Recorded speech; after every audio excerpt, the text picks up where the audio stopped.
Good day, brothers. Good day. Well, welcome to our first in a series. First in a series of liturgical training for the permanent deacons. I know we promised this for quite some time, but we finally are getting it off the ground. We have Franklin Mirage, who's been the head altar server for the Archdiocese for many years. He is also a parishioner at St. Finbarr's, and he works with the parish priests at that parish, and he has agreed to assist us during our training. Of course, we'll bring in Monsignor Mike, who is the vicar in charge of liturgy, and other liturgical specialists to guide us in terms of what would be the norm for the Archdiocese. You will be, I guess, observing throughout the series many changes or many new things and things that we were supposed to be doing and things that we are doing, but we want to ensure that it's uniformed, and no matter where you are assisting the priest or the Archbishop, that everything is the same throughout the Archdiocese. I want to thank you for your patience, and we have, following this introduction, just some notes. It's not the training in its entirety, but some notes pertaining to tomorrow's Chrism Mass.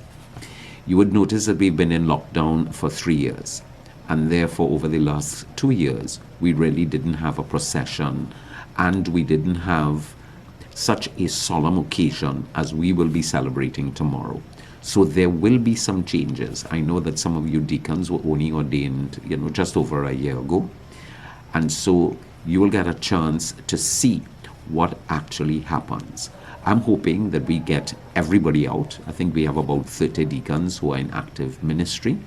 I'm hoping we get as many people out as possible so you can also be part of the celebration tomorrow, where the sacred oils are blessed and consecrated. Well, the oil of chrism is consecrated, the 2 other oils are blessed, as well as the priests make their priestly promises. And the congregation also agrees to pray for the priests and the Archbishop in their ministries. So God bless you, and I hope you read my notes, just some of the notes, and all those who are going to be serving in their specific ministries tomorrow, we ask you to try and be there at least half an hour before Mass time. If you can make it before, Franklin is going to be there from about 4:15,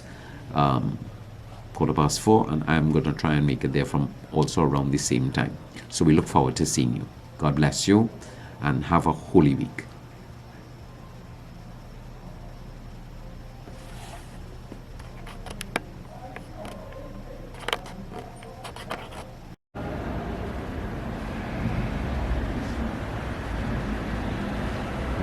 Cool.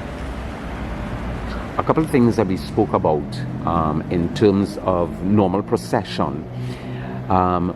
We spoke about we do not need to have any deacons assigned to the 2 bishops. That's correct. Right? So just want to let you guys know that is something that we used to do in the past. That's not necessary. It's only the Chief celebrant. And we'll have the 2 deacons assigned to him. The 2 deacons who are assigned to him will be the ministers of the altar. Yes. And therefore we'll talk briefly about what you have, plus the minister of the word who will sit separately. Yes. Okay, good. We need to have 7 deacons for the oils, the holy oils, which would be 2 for the oils of the sick, 2 for the oil of catechumens, and 2 for the oil of sacred chrism. Correct. And a 3rd one for the oil of sacred chrism, that makes it the 7, and that 3rd person will carry the balsam or the perfume, which will be mixed by his grace in the liturgy. And he will come up with the 2 deacons who will be bringing up the oil of chrism for his grace. That's correct. So 2 for the oil of the sick, 2 for the oil of catechumens, and 3 for the oil of sacred chrism. That's correct. Great. This will be coming up after the homily. There is no creed, and there is no prayers of the faithful. So we just want to let guys know that no creed, no prayers of the faithful, because in the prayers said by the bishop, The prayers that of the faithful, the universal prayer is already included in there. And that is the reason why we don't have a second prayers of the faithful. everything must flow, and we're sharing with you that after the homily, the first thing that will be brought up will be the sacred oil of After the homily, we go into the renewal of the vows. priestly promises first. Right. So after the homily, we pause for a short while. The deacons would make their way into the sacristy and, of course, get themselves ready with the oils to bring out. While that is happening, we are going into the renewal of the priestly promises. And normally it requires 3 responses. And His Grace will ask him, are you resolved? Yes, I am. Are you resolved? I am. Are you resolved? I am. And then after that, he will then turn to the people and ask the people to pray for the priest and to pray for him. That part is the universal prayer, because the people then respond, Christ hear us, Christ graciously hear us. And then he concludes with the concluding prayer. When that part is finished, we move into the blessing of the oils. And it's at that moment the deacons are supposed to be in place to come up. So guys, after the homily, before the priests make their vows, you should go to the sacristy and collect the oil and the baskets for each one, for the 3 species. That's right. Good. That's correct. When, just reinforcing what Franklin just said, the first oil will be brought up. His Grace, it will take it straight to His Grace. His Grace will just put his hands over. Just a minor correction. When they come up, they will stop by the person or the mic that may be there in position. You must announce the oil of the sick. So the actual deacon is going to be announcing. Actual deacon who's carrying the vessel, not the one carrying the basket. The one carrying the vessel will announce the oil of the sick, speaking into the mic, and then make their way up to the bishop, who will simply rest his hands as a symbol for receiving the oil. They will then turn around and place it on a table which will be just behind them in the middle of the sanctuary. The vessel being placed on the table and the basket being placed just in front on the ground of the table. His Grace will then bless the oil. After His Grace blesses the oil, then the deacons, one with the basket, one with the oil, will then put it on its table, which will be on the left of the sanctuary. The left if you're facing the altar, yes. And the right if you're facing the people. Good. Okay? Bearing in mind that the oils need to be uncovered. So, not the ones in the basket, the ones in the vessel that is placed on top. The deacon has to ensure that he uncovers it and then walks away so that it's blessed. Then when the blessing is finished, he covers it back and then moves it off to the side. This will be done for the 3 oils. Yes, in the same order. In the same Next, order. The deacon will come up again and then say, the oil of catechumens. And then the same procedure takes place again. Each time uncovering and then covering again and placing on the table. Finally, for the oil of chrism, the 3rd deacon will then have the balsam. Correct. For His Grace. Correct. He'll come up, and there is a slight difference here. There's an invitation to pray before we get into the main prayer, and there is also an act by the bishop of stirring. He's going to pour the balsam into the vessel, stir it, and after that he's going to breathe over that sacred chrism. Breathe over that sacred chrism, and then he will go into the prayer. So the sacred chrism does not have the sacred chrism, unlike the other 2, has some extra prayers involved and actions involved.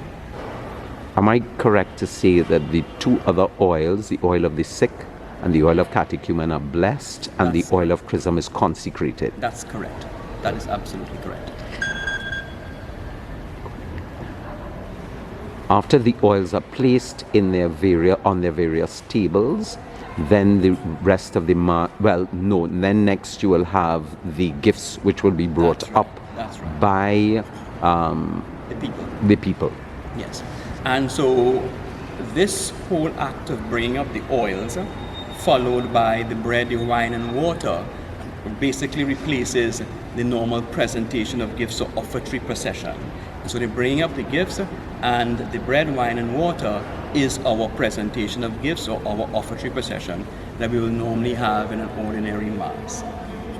So the whole aspect of the blessing of the oils ultimately culminates in the bishop receiving the bread, the wine, which are the Eucharistic offerings or gifts that he will offer later on our behalf. So after the offertory, the two deacons of the altar prepare the altar. Now, there's something very special in terms of preparing the altar that we want you to know, and that is... So in preparing the altar, we want to ensure that the altar is prepared with at least 3 corporals, one to the middle, one to the left, and one to the right. And that is, in fact, for later, when the concelebrants have to celebrate, make their communication. They would in fact have a chalice, a ciborium, and a purificator on it.